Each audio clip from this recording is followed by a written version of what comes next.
ये श्रद्धालुओं, जय श्री कृष्णा, जय श्री राम, जय श्री राधे राधे, जय श्री महाकाल। इस प्रवचन में आपको श्रवण कराएंगे सुरथ और समाधि की तपस्या से प्रसन्न भगवती का प्रकट होना और उन्हें इच्छित वरदान देना, सुरथ को राज्य लाभ और समाधि को ज्ञान प्राप्ति। व्यास जी बोले, समाधि वैश्य राजा सुरथ बड़े दुखी थे। सुमेधा मुनि की बात सुनकर उन्होंने मस्तक झुका लिया। वे दोनों व्यक्ति शांतिपूर्वक हाथ जोड़कर कहने लगे, भगवान, आपके मुखारबिंद से निकली हुई वाणी ने हमें पवित्र कर दिया है। मुनिवर, हम दोनों व्यक्ति संसार में अत्यंत संतप्त थे। आपके आश्रम पर आते ही हमारा खेद दूर हो गया। आपके श्रीमुख से देवी का नवाक्षर मंत्र हमें मिल जाना चाहिए। तदनंतर व्रत में लगकर उपवास करते हुए हम लोग उस मंत्र का जप करेंगे। इस प्रकार राजा सुरथ और समाधि वैश्य की प्रार्थना करने पर मुनि सुमेधा ने ध्यान बीज के साथ नवाक्षर मंत्र का उन्हें उपदेश दिया। तदनंतर वे एक श्रेष्ठ नदी के तट पर चले गए और उन्होंने एक निर्जन एकांत स्थान में आसन लगा दिया। वे चित्त स्थिर करके और शांति होकर बैठकर जप में तत्पर हो गए। उनके एक मास के व्रत से ही उनमें भगवती भवानी के चरण कमल में उत्तर प्रीति उत्पन्न हो गई। बुद्धि स्थिर हो गई। दोनों नित्य जाकर एक बार सुमेधा मुनि के चरणों में प्रणाम करते थे और लौटकर फिर कुशासन पर बैठकर जप करने लगे थे।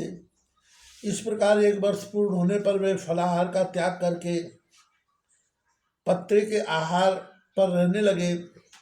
दोनों ने एक वर्ष तक सूखे पत्ते खाकर मुनियों को वश में करके जप और ध्यान से तप किया। इस प्रकार 2 वर्ष व्यतीत होने पर किसी समय स्वप्न में भगवती का मनोहारी दर्शन हुआ। अब वे दोनों तीसरे वर्ष भी मात्र जल के आधार पर रहने लगे।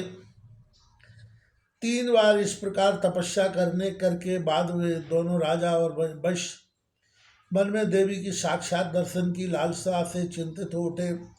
अत्यंत दुखी और व्याकुल होकर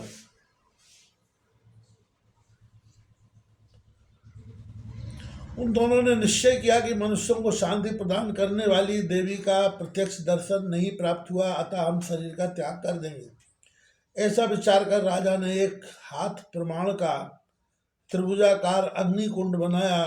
उसमें अग्नि की स्थापना करके राजा अपना मांस काट काट कर बार बार हवन करने लगे।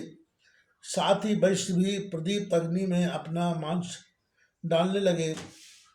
दोनों जब अपने रुधिर से देवी को बलि देने को उद्यत हुए, तब भगवती ने उन दोनों को प्रत्यक्ष दर्शन देकर उन्हें भक्ति में तन्मय और दुखी देखकर वरदान मांगने को कहा। उनके इस वचन को सुनकर राजा ने कहा कि बलपूर्वक शत्रुओं को नाश कर अपना राज्य प्राप्त करूं। देवी बोली, अपने घर राजन लौट जाओ। तुम्हारे शत्रुओं की शक्ति समाप्त हो चुकी है। अब वे पराजित होकर भाग जाएंगे। तुम्हारे मंत्री आकर तुम्हारे पैरों पर गिरेंगे। वैश्य ने हाथ जोड़कर देवी से कहा, मुझे घर, स्त्री और संपत्ति से कोई प्रयोजन नहीं है।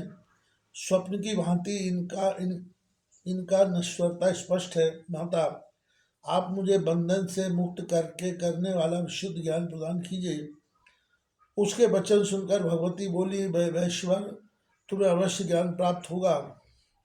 राजा सुरथ और समाधि वैश्य को यह वर देकर देवी वहीं अंतर्ध्यान हो गई। भगवती के अप्रत्यक्ष हो जाने पर लोगों ने मुनिवर से प्रणाम कर आज्ञा ली। राजा मंत्रियों के साथ चल दिए। वे अपने राज्य, स्त्री और बंधु बांधवों को पाकर समुद्र पर्यंत संपूर्ण पृथ्वी का राज्य भोगने लगे। वैश्विक ज्ञान प्राप्त करके सर्वथा आसक्ति रहित और बंधन से मुक्त होकर तीर्थों में भ्रमण करता हुआ तथा भगवती के गुणों का गान करता हुआ समय व्यतीत करने लगा। जो मनुष्य इस आख्यान को सुनता है वह सुख प्राप्त करता है।